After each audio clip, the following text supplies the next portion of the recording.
இரண்டாம் பாகத்தில் அமைந்துள்ள 39வது பாடலும் விளக்கமும் சிறப்பாக தொகுத்து வழங்குகின்றார் தமிழருவி வானொலியின் செந்தமிழ் தேனி தக்கோலமன் எல்நாதன் ஐயா அவர்கள் உத்தரமேரூரில் இருந்து. வாருங்கள். மிழே அமுதே வருவாய் நிறைவாய் தருவாய்.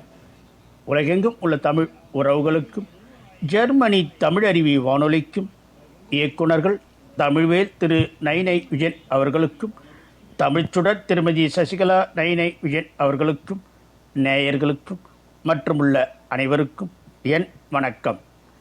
விவேக சிந்தாமணி இரண்டாம் பாகம் எனும் தலைப்பில் அந்நூலில் உள்ள பாடல்களையும் என்னுள் பதிந்த கருத்து தெளிவுரையும் வழங்குகிறேன்.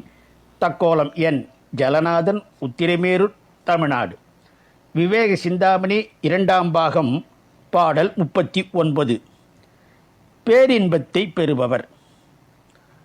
கைப்பொருள் பெற்ற ஞான்றே கடவுள் ஆலயத்துக்கு ஈந்து மெய்ப்பொடு புராண நூல்கள் விருப்பொடு கேட்டு வந்து வைப்பு என இறப்போர்க்கு ஈந்து வருபவர் உளரேல் குற்றம் மொய்ப்புய தண்டம் தப்பி முன்னவன் இன்பத்து ஆழ்வார். பேரின்பத்தை பெறுபவர். கைப்பொருள் பெற்ற ஞான்றே கடவுள் ஆலயத்துக்கு ஈந்து மெய்ப்பொடு புராண நூல்கள் விருப்பொடு கேட்டு வந்து வைப்பு என இறப்போர்க்கு ஈந்து வருபவர் உளரே கூற்றம் மொய்ப்புய தண்டம் தப்பி முன்னவன் என்பத்து ஆழ்வார். கையில் செல்வத்தை பெற்றபோதே அதை கடவுளின் ஆலயத்துக்கு கொடுக்க வேண்டும். மெய்மையுடைய புராணங்களையும் மற்ற கலை நூல்களையும் விருப்பத்துடன் கேட்டு மகிழ வேண்டும். இறப்பவர்க்கு அளிப்பதே பிற்காலத்துக்கு சேர்த்து வைக்கும் பொருளாகும் என்று நினைத்து அதை உதவி வாழ வேண்டும். இத்தகைய இயல்புடையவர் இந்த உலகத்தில் இருப்பாரேல் அவர்கள் யமனின் வன்மையுடைய தோளில் உள்ள தண்டினால் ஏற்படும் துன்பத்தினின்றும் தப்பி பிழைத்து கடவுளால் உண்டாகும் பேரின்பக் கடலுள் மூழ்கி ஆனந்தம் அடைவர். மீண்டும் பாடலை பார்ப்போம். பேரின்பத்தை பெறுபவர்.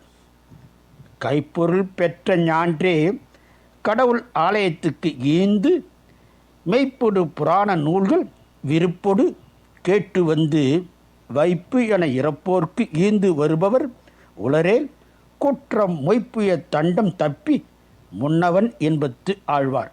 இத்துடன் இன்று நிறைவு செய்து தொடர்ந்து வரும் நாட்களில் விவேக சிந்தாமணி இரண்டாம் பாகத்திலுள்ள பாடலையும் என்னுள் பதிந்த கருத்து தெளிவுரையும் பார்ப்போம். வாய்ப்பளித்த ஜெர்மனி தமிழருவி வானொலிக்கும் மற்றுமுள்ள அனைவருக்கும் நன்றி, வணக்கம். தக்கோலம் என் ஜலநாதன், உத்திரமேரூர், சங்கத்தமிழ் இலக்கிய பூங்கா. நேயர்கள் இதுவரை கேட்டது விவேக சிந்தாமணி என்ற நூலில் இருந்து இரண்டாம் பாகத்தில் அமைந்துள்ள 39வது பாடலும் விளக்கமும் கேட்டீர்கள். சிறப்பாக தொகுத்து வழங்கியவர் தமிழருவி வானொலியின் செந்தமிழ் தேனி தக்கோலமன் எல்நாதன் ஐயா அவர்கள் உத்தரமேரூரில் இருந்து. நன்றிகளையா, மீண்டும் இணைந்து கொள்வோம். நன்றி, வணக்கம். நேயர்கள் கேட்டுக்கொண்டிருப்பது காலை கதம்பம் பல்சுவை கதம்ப நிகழ்ச்சி. இது தமிழருவி வானொலி, ஜெர்மனி.